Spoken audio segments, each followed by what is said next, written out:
नमस्कार, मुंबई न्यूज में आपका स्वागत है। मैं हूं राहुल पांडे। सबसे पहले एक बड़ी खबर। भारत में नकली नोटों के जरिए होती है आतंकवादियों को फंडिंग, और मुंबई में एक और नटवर लाल ने लगाया लोगों को करोड़ों का चूना। इसके अलावा भी हम कई बड़ी खबरों से आपको रूबरू करवाएंगे, लेकिन सब पहले इस वक्त की हेडलाइंस।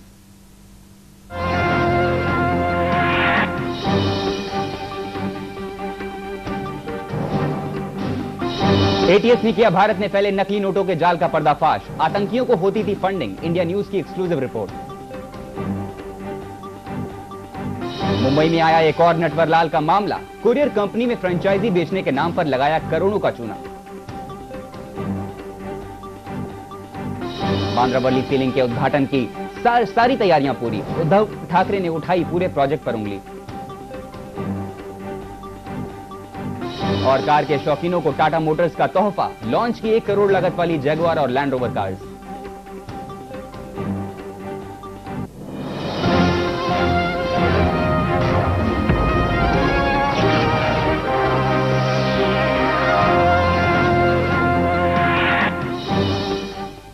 खबरों की शुरुआत करते हैं एक ऐसी खबर से जो भारत को कमजोर कर रही है।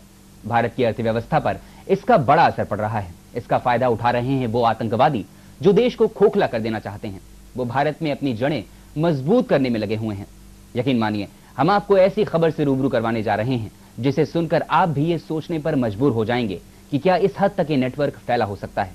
तो आखिर क्या है ये पूरा मामला, देखते हैं इंडिया न्यूज की एक्सक्लूसिव रिपोर्ट। भारत की अर्थव्यवस्था को खतरा, आतंकवादियों ने अपनाया नया रास्ता, भारत ने फैलाया अपना जाल।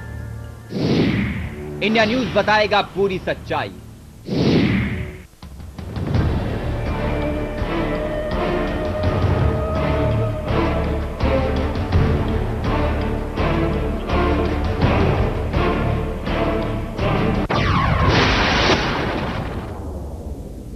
जी हां, आतंकवादियों ने भारत को कमजोर करने का नया रास्ता अख्तियार कर लिया है। आतंकवादियों ने अब भारत की अर्थव्यवस्था को निशाना बनाया है।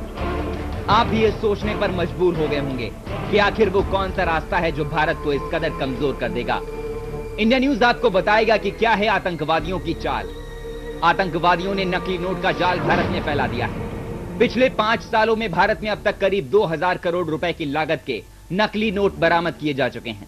सूत्रों की माने तो इसमें से 70% हिस्सा टेररिस्ट और राष्ट्र विरोधी ताकतों को जाता है। और यह पूरा खुलासा हुआ है महाराष्ट्र एंटी टेररिस्ट स्क्वाड की आतंकवादी गुत्थी सुलझाने वाली रिपोर्ट में। इतना ही नहीं, एटीएस चीफ केपी रघुवंशी ने इस बात की पुष्टि भी की है कि यह पैसा आतंकवादियों को फंड करने में इस्तेमाल किया जाता है। एटीएस के सूत्रों के मुताबिक उनकी टीम इस रैकेट का भांडाफोड़ करने के लिए रिजर्व बैंक ऑफ इंडिया से लगातार संपर्क में है और लगातार वो रिजर्व बैंक से डॉक्यूमेंट्स एक्सचेंज कर रही है। एटीएस किसी भी तरह के फेक असाइनमेंट का पता में जुटी है। हम आपको बता दें कि एटीएस ने हाल ही में इस तरह के 2 रैकेट्स का भांडाफोड़ किया है और पहली बार एटीएस ने इस तरह के केस को एनआईए यानी नेशनल इन्वेस्टिगेटिव एजेंसी को ट्रांसफर किया है। एनआईए ने इस मामले में पहल करते हुए 25 मई को 4 लाख रुपयों के साथ 4 लोगों को झारखंड से गिरफ्तार किया था, जिनसे पूछताछ के बाद एनआईए ने 2 बांग्लादेशी नागरिकों को भी गिरफ्तार किया था। एटीएस ने नकली नोटों के गिरोह का खुलासा करने के बाद यह भी पाया कि उनकी क्वालिटी इतनी अच्छी है कि उसे भी इन नोटों की 10 बार जांच करनी पड़ी।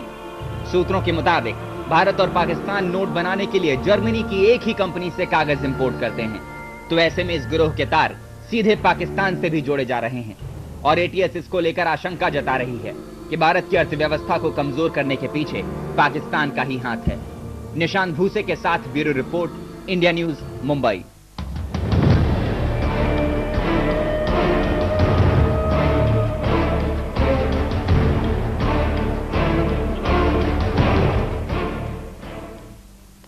अब हम आपको एक नए नटवरलाल से रूबरू करवाने जा रहे हैं जिसने अपने ही दम पर करोड़ों रुपए की हेराफेरी की है। उसने ऐसा तरीका अपनाया जिसे जानकर सभी हैरान हैं। खास बात यह है कि उसने पैसों की हेराफेरी में कोई भी सबूत न छोड़ने की पूरी कोशिश की थी, लेकिन आखिरकार उसके घोटाले का सच सामने आ ही गया। फिलहाल ये नटवरलाल फरार है। तो क्या है पूरा सच, आइए देखते हैं यह खास रिपोर्ट। हिंदुस्तान का एक और नटवरलाल, करोड़ों का किया घपला, करोड़ों रुपए का चूना लगाकर हुआ फरार। इंडिया न्यूज कर रहा है खुलासा।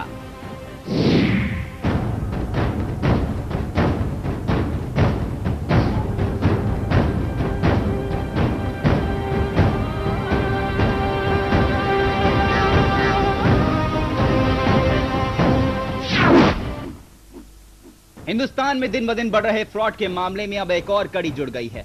हाल ही में कई फ्रॉड के मामलों का खुलासा होने के बाद अब Hindustan Patel board courier company का फ्रॉड का मामला सामने आया है। यह हिंदुस्तान की जानी मानी कुरियर कंपनी है। इस कंपनी के वाइस प्रेसिडेंट बालाकृष्णा ने कंपनी की फ्रेंचाइजी बनाने के नाम पर कई शहरों से करीब 40 से 50 करोड़ रुपए का घोटाला किया है। दरअसल पटेल कुरियर कंपनी के वाइस प्रेसिडेंट बालाकृष्णा ने दिल्ली, पुणे और अहमदाबाद के अलावा कई शहरों में पटेल कंपनी की फ्रेंचाइजी बनाने के नाम पर कई लोगों से करोड़ों रुपए कैश ऐंठ लिए। खास बात यह है कि उसने ये सभी रुपए नॉन रिफंडेबल और कैश मोड में लिए हैं ताकि उसका कोई ब्यौरा ना मिल सके।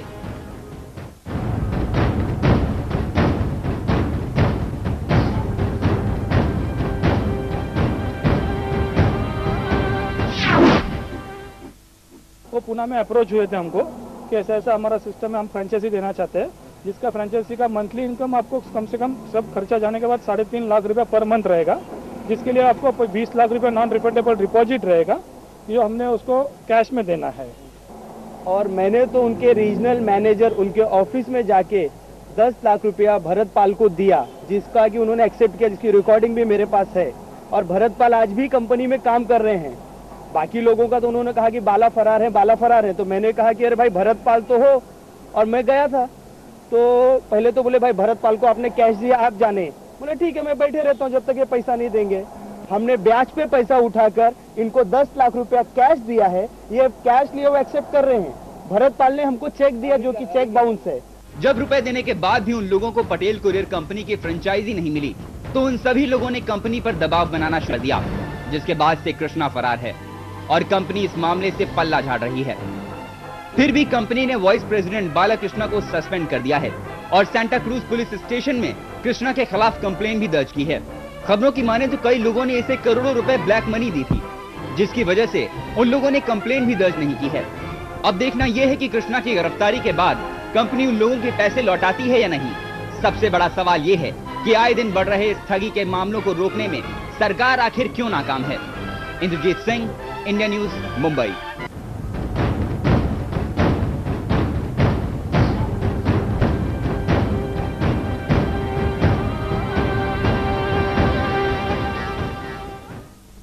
तो Hindustan Patel board courier company के फ्रॉड का मामला सामने आने के बाद एक सबसे बड़ा सवाल जो सामने आ रहा है कि भला बालाकृष्णा अकेले इतने बड़े घोटाले को किस तरह अंजाम दे सकता है, यह जानना सभी के लिए जरूरी हो गया है। देखते हैं इंडिया न्यूज की एक्सक्लूसिव रिपोर्ट।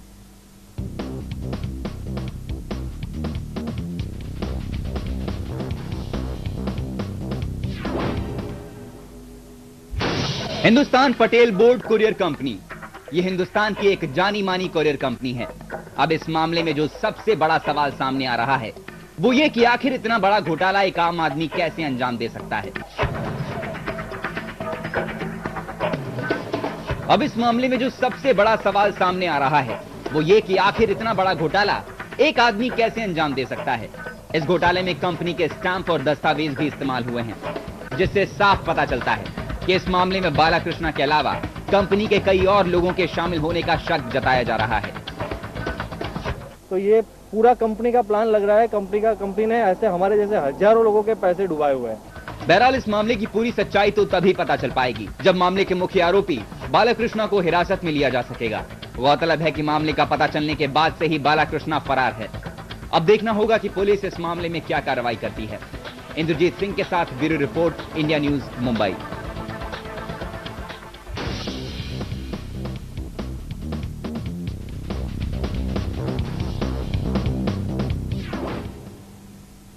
तो आखिर एक और नटवर लाल के सच सामने आ ही गया। फिलहाल वक्त तो चला एक छोटे से ब्रेक का।